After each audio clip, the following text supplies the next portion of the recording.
Good news about Jaylen Brown, but maybe not coming back in enough time for the Memphis game. I'm going to talk about that and a whole lot more right now on the Locked On Celtics podcast. Be ever ready. Recognize the city of champs. Boston, baby, we do what you can't. Locked on number 18, Tatum and Brown, J-team, step back. We gon' wet that and slay teams. Of course, the Celtics, who else could it be? Screaming like KG with the Larry O.B.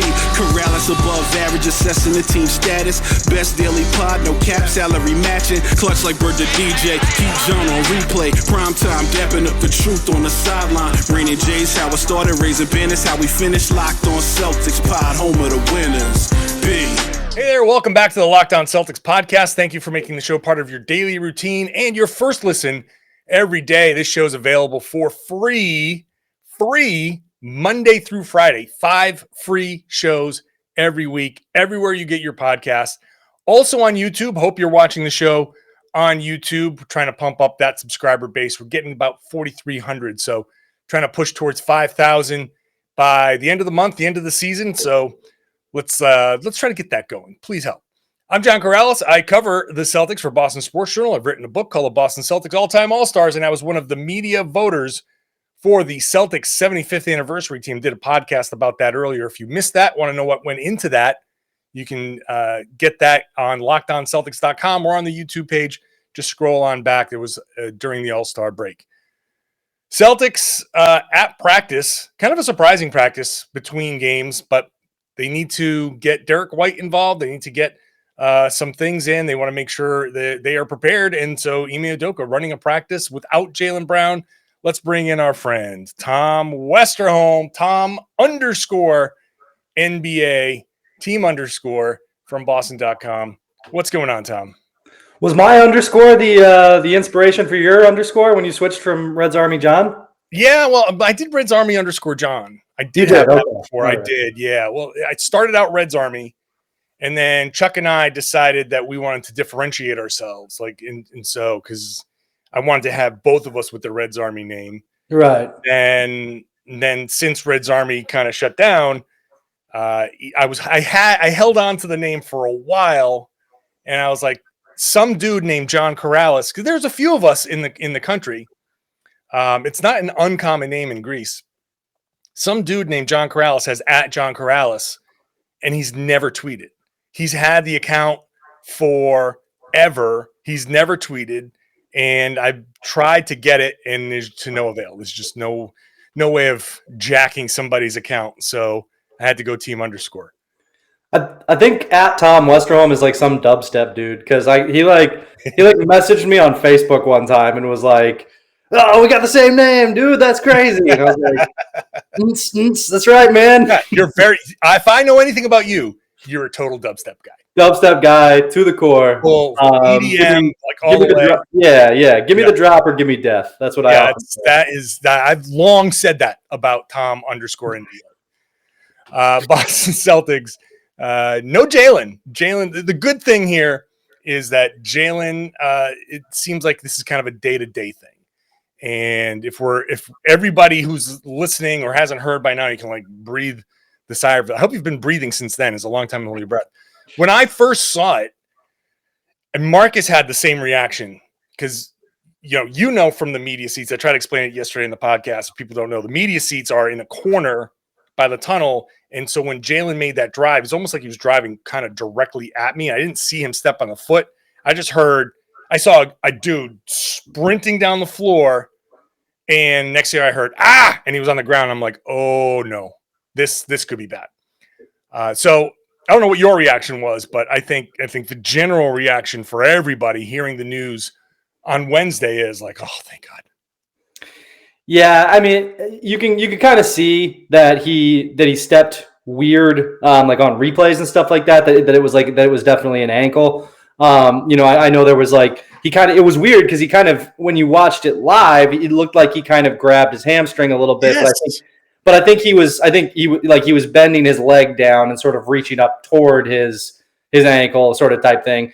But yeah, I mean, look, it's good news for the Celtics, obviously, that it's not going to be too much time. I'm like, the way that he twisted it didn't look comfortable or particularly good. Like, I wouldn't be surprised if I'm the Celtics. I mean, Ime said at practice, after practice today, basically this is like an ankle is an ankle, and it's gonna kind of take care of itself, and it's gonna, like it'll basically make it known when Jaylen's available again.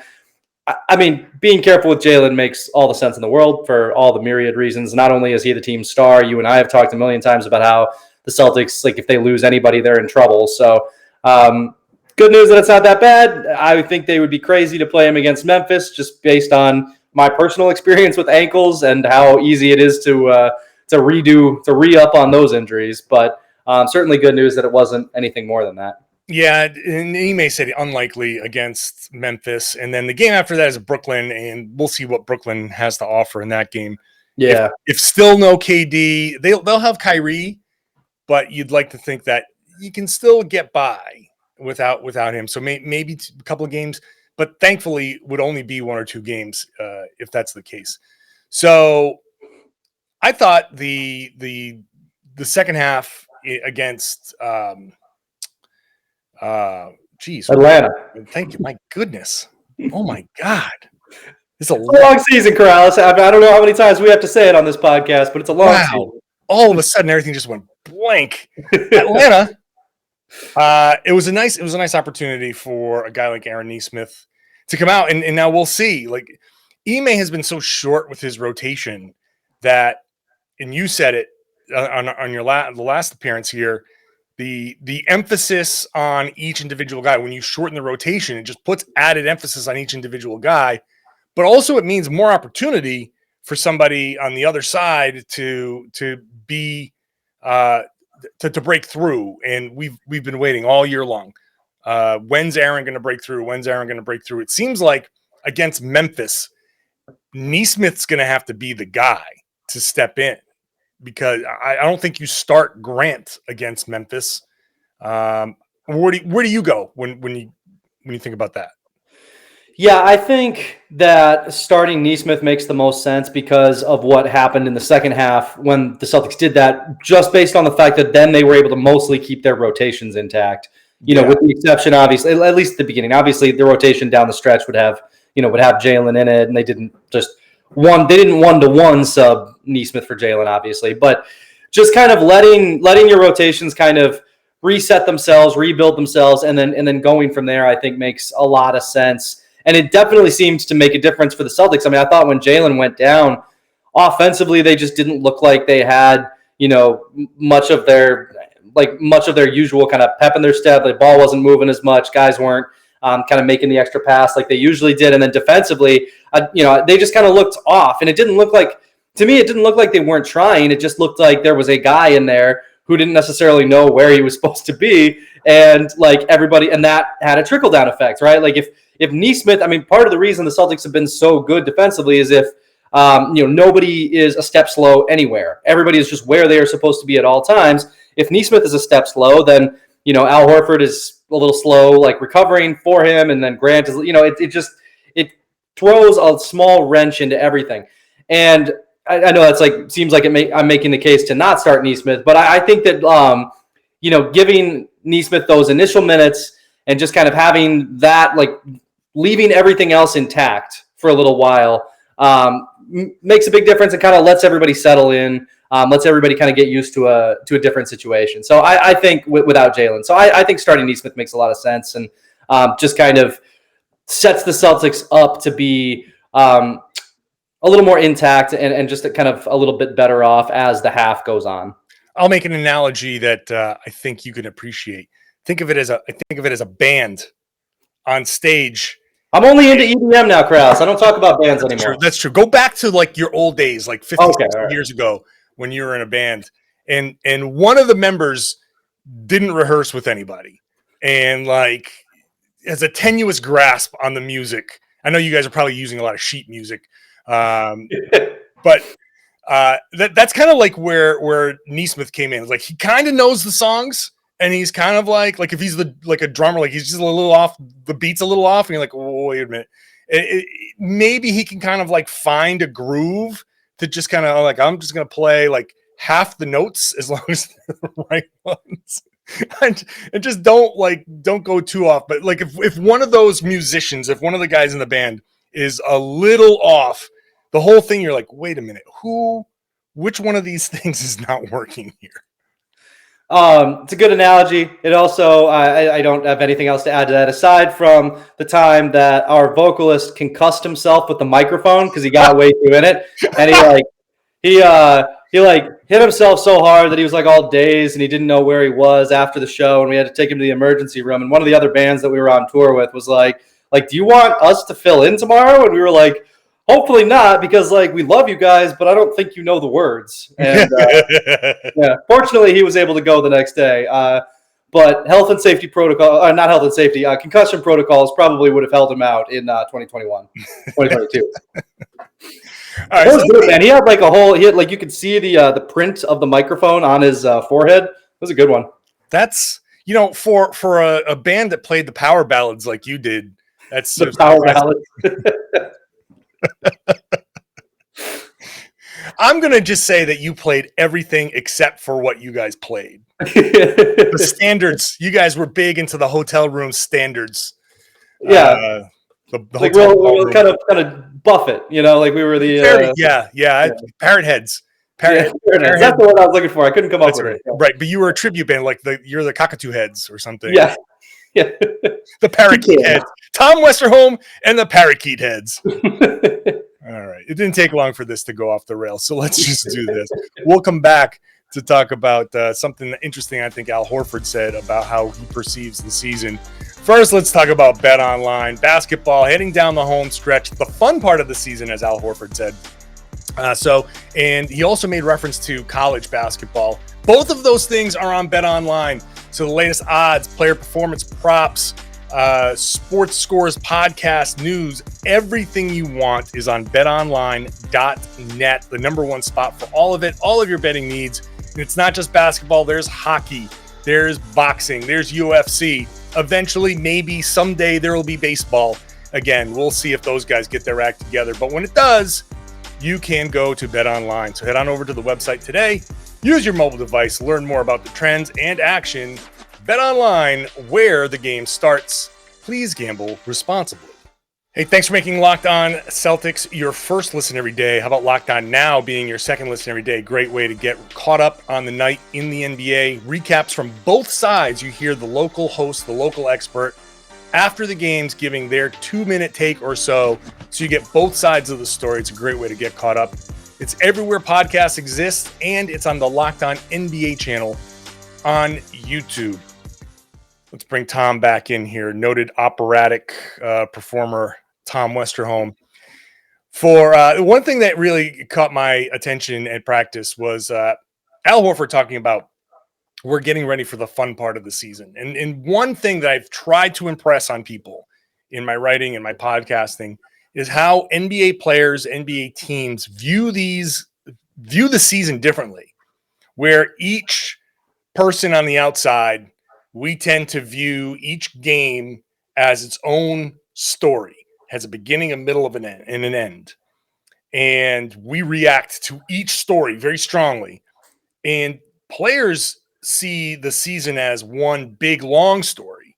And each one of these games, each set of games even, it's not even a game, each set of games is its own chapter. And I thought it was kind of interesting that Al was like, okay, now we found our identity. Now we're getting into the fun part of the season. And it does kind of set you into all right, the Celtics took a while to get themselves together, and we're sitting here going oh, what's wrong with them? And they're like, oh, this is kind of how it goes sometimes. And each stage, as they continue to figure things out, you can see, if you really want to pay attention to what Al Horford is saying, okay, now we have found our identity. We know that we're kind of a tough defensive team. That toughness has come out. That's where you hang your hat. It's very obvious. Now, as you head into the final 19, 18, however many games are left of the season, this is the fun part because everybody's ramping up their games. Everybody's ramping up their push for the playoffs. You're getting a little bit extra from everybody. The games are more intense. You've passed that January slog where nobody wants to play. it's just interesting to me, Tom, that even Al Horford, Mr. Professional, is like, now we're having the fun part of the season. Yeah, I mean, I do wonder a little bit how much of what Horford was saying was kind of revisionist history based on the fact that the Celtics are now winning, because it is, like if the Celtics had continued to like struggle, right? Like if they hadn't necessarily found themselves over that stretch right before the All-Star break, I like, it's very easy now for the Celtics to look at things and be like, well, we had the first part of the season where we were bad, but then we figured things out and now things are fun. And it's like, that does seem to be the case. Not every team is figuring things out. So what stage is Atlanta in? Like Atlanta hasn't necessarily figured everything out. Like it's like, right. I guess certain teams don't. Yeah, exactly. So is this still the fun part of the season for Atlanta? I don't know that Atlanta sounds like, from what Bogdanovich was saying last night, I don't think that they are having a lot of fun at all. No. But it does make sense for the Celtics, and especially like the way they're playing. And I think it kind of comes back to one of the things I said earlier, where I think the Celtics kind of needed to be able to tell themselves a story of why they improved. Like I think they kind of needed that reason where they could point to things and say, well, we weren't healthy in the first part of the season, so that's why we didn't win any games but now we are healthy, and now we're winning games. I don't know that it was just health that was the reason they were struggling earlier in the year, because last night they're playing a half-decent Atlanta team, and they still rallied back even without Jaylen. Mm-hmm. I think they just kind of needed to see themselves win some games, and getting healthy was the thing that they kind of hung, I mean, this is a theory, but this is getting healthy was the thing they kind of hung their confidence on. And they said, oh, throw all that other stuff away. We're this team now. And if you doubted us before, like, look at you, dum-dum. And, to their credit, they're winning games. So yeah, I am the dum-dum. But like, I do think that there was a reasonable, it was interesting to hear Horford say that, because I think that kind of plays into what I was saying about like, I think they needed to turn the page as much as anybody else. Like they needed to just be able to tell themselves, that was then, this is now, we are who we are now. We've got all this talent. We're good enough. And that seems to really be working for them. So, I mean, all the credit in the world for that. But I that's what it kind of felt like to me, those comments. If we ever do a sports talk radio kind of, show opening where they always clip off the little bits that each host says, yeah, I am the dum-dum would be one of those clips. Please do, man. It's Locked On Celtics with Tom Westerholm. Yeah, I am the dum-dum. And with Tom, the dum-dum _NBA. Yeah, but I feel like Al has been consistent about this. Like, and right, some teams never figure it out. Some teams figure it out a lot earlier. Some teams know who they are right away and they coast. Like each team has its different story. Yeah. I think with this team, health for sure was one of the things. And people can call it an excuse. I call it an explanation. It is what it is, right? It is what it is. But figuring out Ime, figuring out the rotations, Ime figuring out the team, like coming in and saying, like, I think when Ime has said in the past, he had a line recently where it's like, you come in with a kind of a preconceived notion of what certain players can do. And then you figure out basically that those players can't do these things. I feel like part of that might have been Dennis Schroeder. Or at least in my mind, I'm going to make it about Dennis Schroeder because he's one of the guys that very clearly couldn't do some of the things that Ime thought he could. Like he talked about about Schroeder being able to come off the bench, and he was terrible off the bench this year. And so different things, I think, played into this. Ime trying to figure out different players. Maybe part of that was about Aaron Nesmith. Maybe part of that was about Peyton Pritchard. Who knows? Maybe part of it was Jayson Tatum and Jaylen Brown. I'm just guessing. But Ime figuring out, okay, I need to do this. And you can argue maybe it took Ime longer to figure it out than some people. Okay, fine. We can chalk it up to being a rookie head coach. Or maybe he's just going to take a while. Maybe that's just something that's going to happen. We'll have to see. There's no context. But what I do think is that whenever you get to this new thing that the Celtics have been able to do, it's like turning on a light in a room.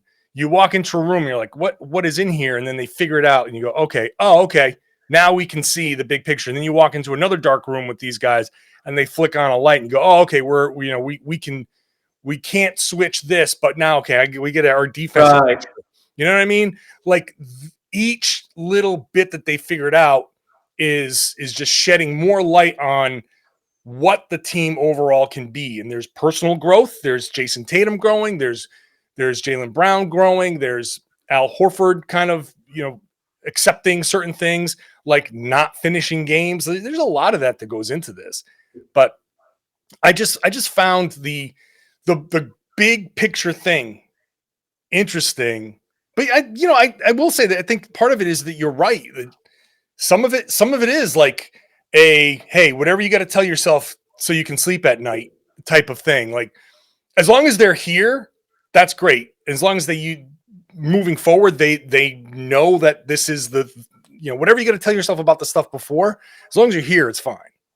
Exactly. It truly is like a complete distinction without a difference. Cause I think that what has happened now is the Celtics have woken up to the fact that they can be really good. So yeah, they struggle in the first half against Atlanta. Marcus Smart can go back to the bench, yapping at everybody saying like, come on guys, we got this. And instead of everybody being like, shut up, Marcus, this sucks. Everybody's just kind of like, you know what? He's right. Like, we could win this game. Like, we could rally back. Like, this Hawks team isn't that good defensively. So, get a few stops and the offense is going to start clicking. And, I think that's just – it really is. Like, it kind of doesn't matter, what the reasons were before. If the Celtics, whether the Celtics always had confidence or whether they had to find that confidence, they have it now. And, I mean – I think often this analogy is used in a bad way, but this time in a good way. I think it's hard for opposing teams to put that toothpaste back in the tube, Mm-hmm. So, I mean, that's really good for them. It does, to your light switch analogy, it does kind of make you,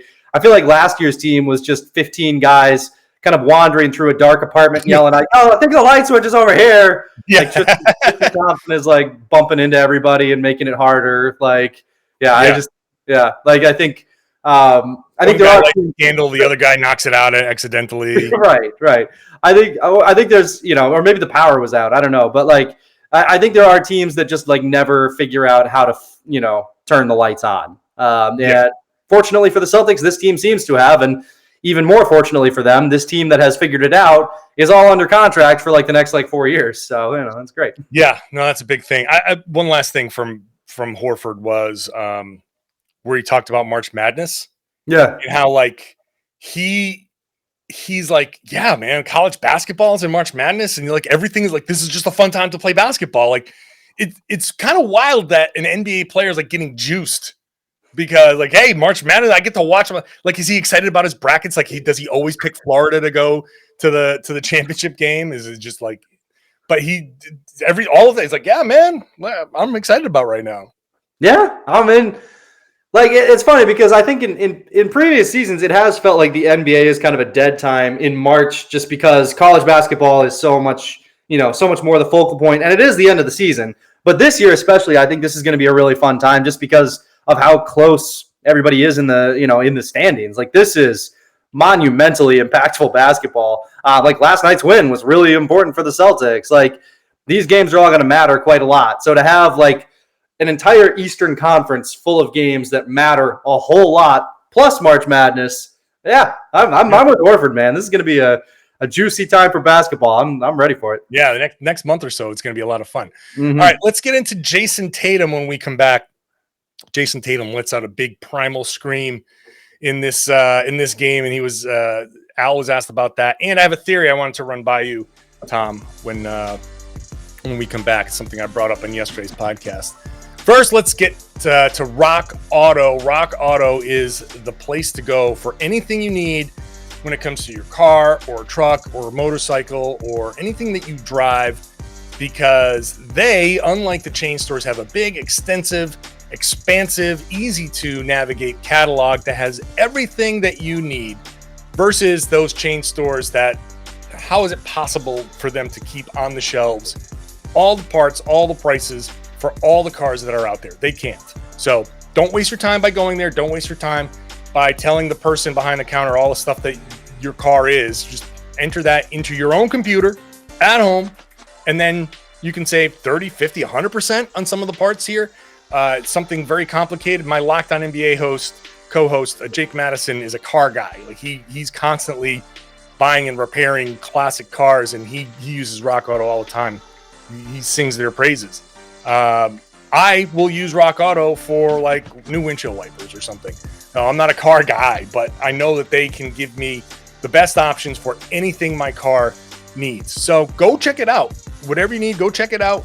I'm pretty sure you're going to buy something when you do, right? Locked On in their How Did You Hear About Us box. That is the only way that they know we sent you. And I'd really appreciate it if you let them know that we sent you. So right, Locked On in their How Did You Hear About Us box. It's an amazing selection, reliably low prices. All the parts your car will ever need at rockauto.com. Tom, one of the big stories here throughout the course of the season has been the increased emotion, the vocal kind of leadership, the stuff that Jayson Tatum is starting to display.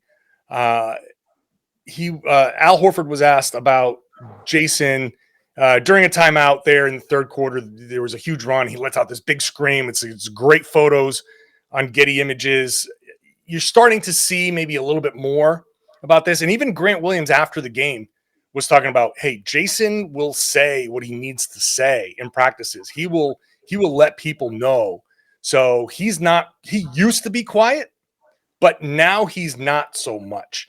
And I think that stuff is important.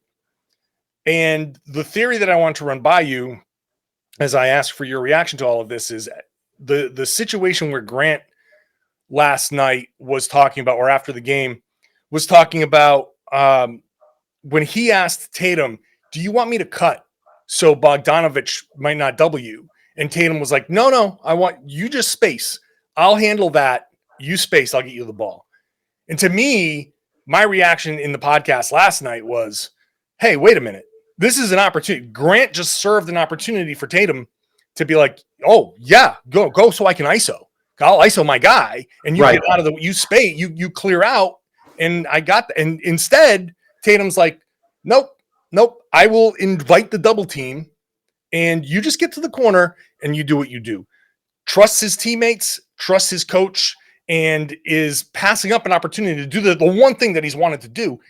All of these things are like, this again, to me, we may look back at the end of Tatum's career and say, this season was a pivotal season, and all of these little things are part of why. And I think it comes down to something that we were talking about before, where he has built his game now to the point where he doesn't need to be making his threes to be productive and to be huge, like for his team to win. And that comes like from not just ISOing. That comes from beating guys off the dribble. That comes from these kickouts. That comes from taking 2 dribbles in and then passing just so that somebody else will suck down on. Like all of these things are crucial for Jayson Tatum. Ime talked about last night how Tatum is, trying to become more of a triple-double guy. Tatum had 8 assists last night and 7 rebounds. Like he was knocking on the door of a triple-double. Like I think, to your point, like these isolations were always so tough for him to master. They were just a little bit too much. It always felt like he was trying to do a little bit too much. The game just looks so much easier when he's playing like this, when he's, getting to the rim when it's there, when he's passing when it's not, and when guys are, you may talked about how he passed out of doubles like pretty well last night. Obviously there's some room for improvement, but generally like he's so much better at that now. Like all of these things are really coming together for him. I think to your point, like about this being a really crucial part of his career, this is the season where his 3-point shot deserted him. And he still has a reasonable chance of making a good chance, I think, of making an all-NBA team. Like, I don't even know which team is going to be out. It might not be 3. He might be like all-NBA second team. Like, he has a chance of being up there. And, like that happened in a season where he's shooting 32% from 3. That's so essential for him and for the Celtics, for everybody involved. The fact that he is that guy now is monumentally important, I think, for him and for the franchise. Michael Pina wrote on Sports Illustrated and tweeted out the important numbers here. Jayson Tatum mid-range frequency by month. November, 22%. And I remember in November, I was writing and a lot of us were talking about like, oh God, Tatum is back to this again. Yep. He's back to the mid-range stuff. Here we go again. Like, why? Why are we back? December, 18.4%. Okay, still, not great. But January, 15.6. February 12.1. And all of a sudden you're like, here we go. This is where Jayson Tatum is really starting to shine, because now it's attack, get to the rim, or take 3-pointers. And 3 of 10 in the game against Atlanta. Okay, not great, 30%. You make one more, now you're shooting 40%, and that's right. Good, So, but the fact that, first of all, he has the confidence to keep shooting, but secondly, like you said, the fact that he just keeps going and ultimately shot almost 50% from the field while shooting 30% from 3, and still, 7 assists, 8 assists in this game? Like, that's amazing. Like, to me, this is Tatum's flashpoint year, more so than any season so far. This is, if he continues, obviously this is the caveat. If he continues, we have Horford and other guys on the team saying he's much more vocal. We have the shot profile. As the shot profile continues to get better, his performance starts to get better. As he plays more of a distributor role and understands, like, oh, by the way, I'm a superstar and I can draw guys in and make my teammates better while still scoring and doing this other stuff. Like, all of this stuff is like, Ime talked at the beginning of the season about breaking bad habits. And then I think he was met with resistance, because the people who have those bad habits feel very comfortable in those bad habits, and they don't want to break them. Because I love my bad habits, man. I wouldn't give them up for anything. Bad habits, like, these are the best. I don't want to give up my bad. Those make me feel so good. But my doctor wants me to give up my bad habits, and it's like, all right, fine, it's better for me. I get it. But that's the same idea where Tatum was like, yeah, I don't want to. I like this. I like doing this. Let me just do what I like. And he's like, no. And to your point that you've made multiple times on this show, Ime has said, like, these guys are starting to realize doing it this way has a payoff at the end. And Tatum, the way Tatum wants to play with the heavy mid-range, or has wanted to play, doesn't pay off because he's not good in the mid-range. He's not a good mid-range shooter. Mm-hmm. Playing the way he plays now opens so much more up. And my last point here is the I forget what game it was, Indiana, Brooklyn, where Tatum gave the ball up to Smart, and then it was a give and go. And I was like, oh my God, a give and go. That's the next thing. Like, Tatum can probably score 4-6 points a game on just give and go. Now that he's figured out how to draw these guys. Yeah. Once you give it up and 2 sets of eyes turn, bam, you go. And now that give and go. And even if he doesn't score the points, he's drawn 2, give and go, get it back. Now you draw a different 2 when you're getting towards the rim. And now it's a dump off to Robin the dunker. And there's one guy going like, I got 3 guys to cover now. Where do I go? So that's the beauty of all of this, is Tatum still has so much room before he even hits his ceiling. Like, this is a great development. No matter what happens the rest of the season, wins and losses wise, this season, for nothing else, has been a success just by getting Tatum to this level. I think sometimes it's informative to remember who Tatum has been trying to emulate for literally, like, since he was a child, right? Like, he has always wanted to be Kobe Bryant.